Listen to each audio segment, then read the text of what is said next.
Hello, I am Teacher Shan. I am here for the plastic challenge, plastic free challenge I heard. Correct? Don't surprise me with something else. I'm expecting myself to create new things with recycled materials or unused materials, give them new life, breathe new life into them.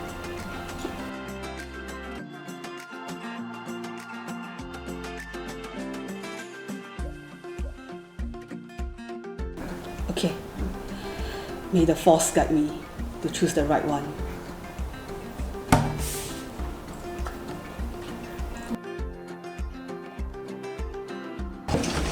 Wow, so this is my mystery crate of the day. Okay, so what do we have here? We have a t-shirt that should be made into the apron, hopefully, by the end of this challenge. Okay.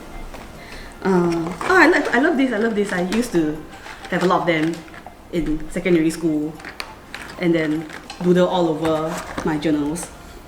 Okay, we have another tray of stationeries. Okay, and a hot glue gun. This is going to be useful because I cannot sew. Okay, so I put some thought into it, and these are the instructions that I came up with. So first thing first, we will button up the shirt. Okay, leaving only the collar and the front part. Okay, then we'll cut up the back, everything except the collar. So this collar will be like the neck support for the apron. And then we'll cut up the sleeve. The sleeves will be used for the back string, so you can tighten it up like an apron. And then we will glue it up, everything, and then we'll decorate it with all the materials we have here and make it into a very lovely piece of apron that we can use in the kitchen. Okay? Yay! Excited! Okay, I'll cut the sleeve first because this is where the least mistake you can make. It's the part that you probably will not go wrong.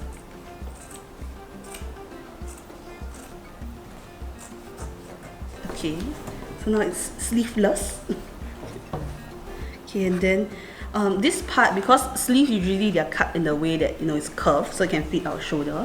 But we don't need that for apron, so high chance that I will just zoop all the way down, and then you will not see the curves anymore.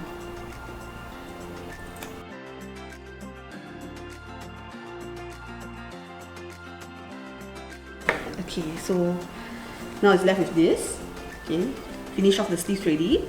So I'm gonna cut down here to free up the sides.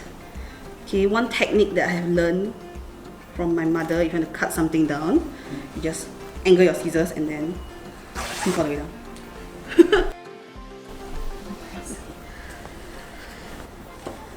And then we will now free up the other side, but make sure when you do this your cloth they are even, if not you will end up like a disaster.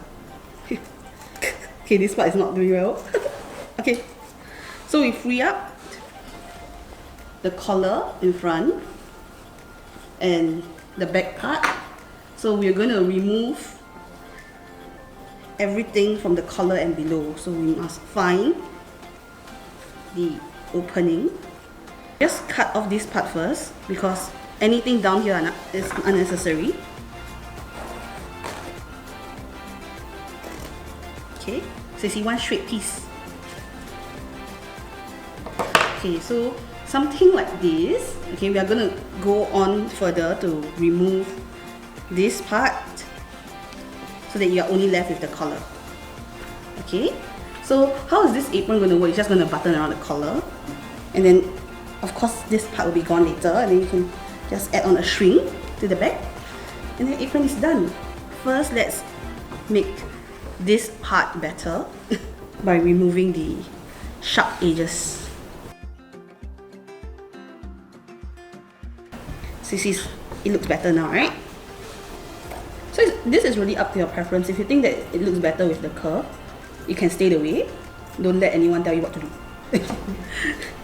do. You got to do what makes you happy, right? Okay, so this makes me happy. So it's a bit uneven, but that's alright.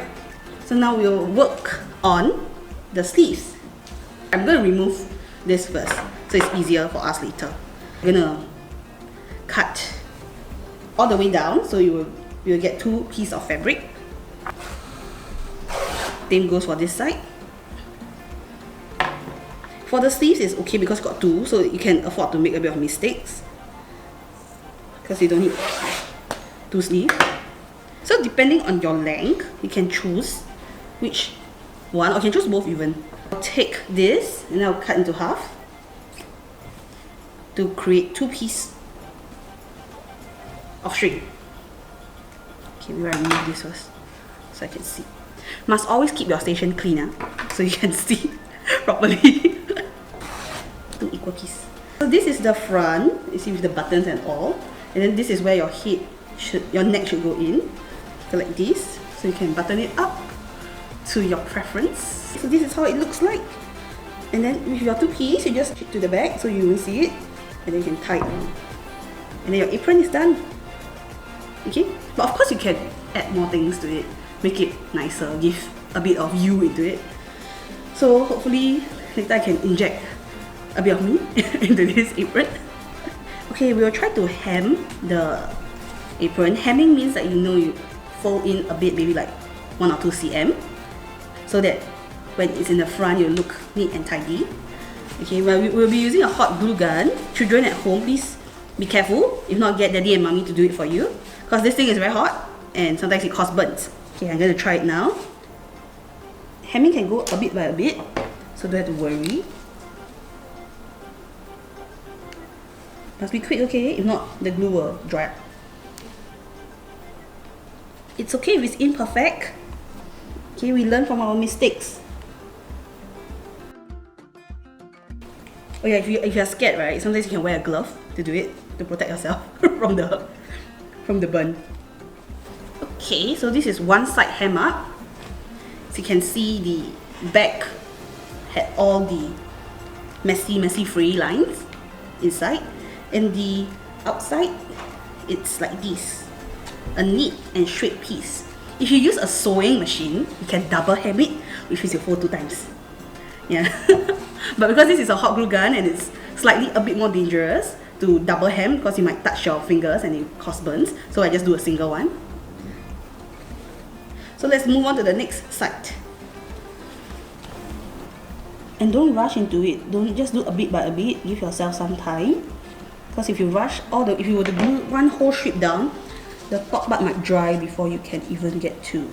Okay, you can also use an ice cream stick, so that you don't have to touch.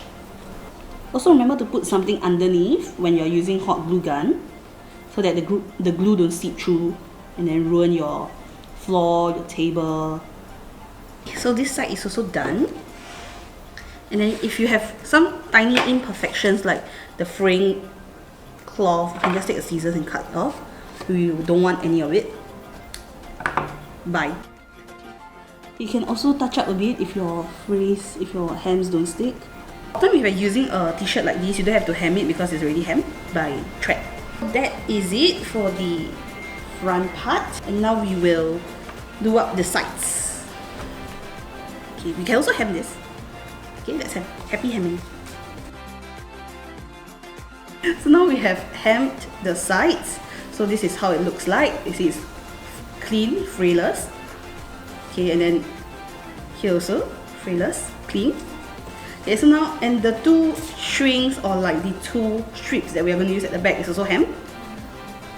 And now we're going to attach them to the back. Okay, so you can, and your apron will be done.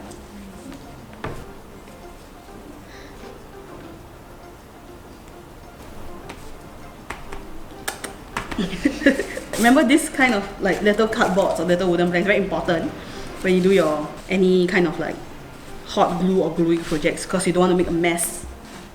If you are not confident, you can do markings so that you won't get like unequal sides.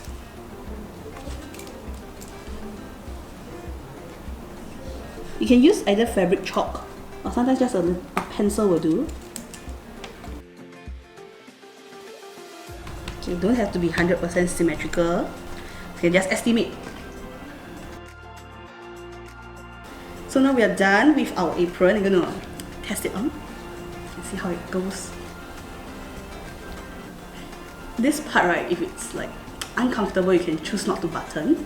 But if you can button, it protects you from the oil splashes. Hey, it works! Nice or not? Nice, right? Ready to go inside the kitchen and do some cooking.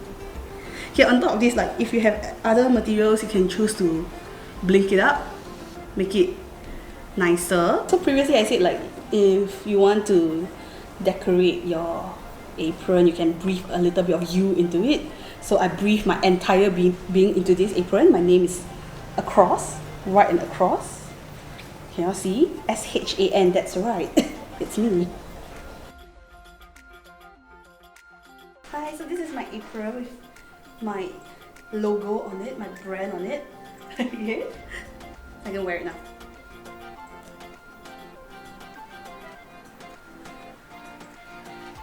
Okay, the button makes it easier for wearing, so you can just find the one that's most comfortable for you. Tight around. Ta-da! Ta-da!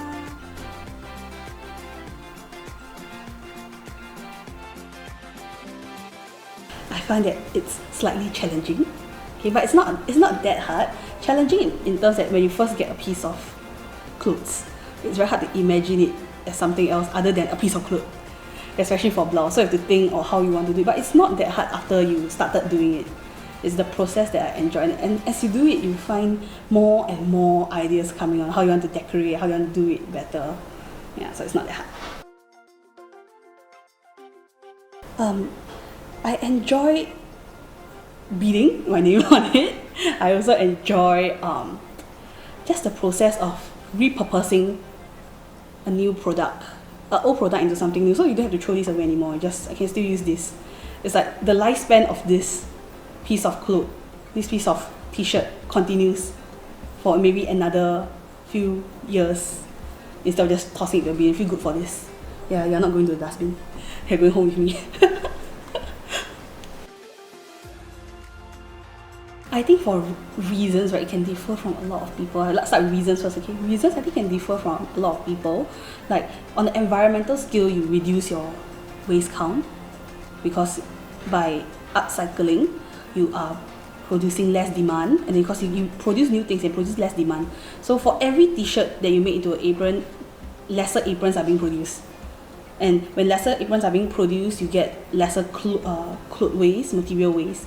In fact, I think Singapore's cloth and material fabric waste count is quite high from what last I remember. So benefits, reasons, there are a lot. Like can be because you just like to do handicraft, and then you can use it as a reason for upcycling, as well as you help the environment. Then benefits, definitely environment benefits. Your wallet also benefits. Okay, your wallet is a cheaper alternative, and it's also, if you do it with your children, if you do it at home with your parents, with your family, you get more than just an upcycle item at the end of the day. You get your family bonding time, you get experience, you get better with your hands, your motor skills, everything good that comes out of it. And it's unique lah, you know, you cannot find this in a window shop. Okay, you cannot find this in a window shop. I would like to share from this experience about upcycling is the common misunderstanding between upcycling and recycling. Recycling, sometimes you just throw your plastic bottle into the recycling bin, the green bins that we have in our neighborhood. And these bottles, if it's plastic, it's going to be recycled back into plastic. It is the same material, it's fundamentally the same. The purpose could be the same also, it can be recycled back into plastic bottles. Yeah, so the purpose is still the same. But for upcycling, you're giving new purpose to the materials that you have at hand. This, initially, do you all still remember how it looks like? It's just t-shirt. So you wear it, you go to work, you go and meet your friends. But now I have repurposed it, and now this is an apron. I can wear it at home, I can do my cooking with it, I can also do my craft with it. So difference between upcycling and recycling is very important, and I think upcycling is a more fun project to do compared to recycling, because recycling you still get back the same thing at the end of the day, but upcycling you get new things, and there's a lot of things you can explore with upcycling. Yeah. Okay, one last thing and the most important thing before we go off, please remember to follow our Instagram account at kidstreehouse.sg and also subscribe to our YouTube channel here. Bye bye.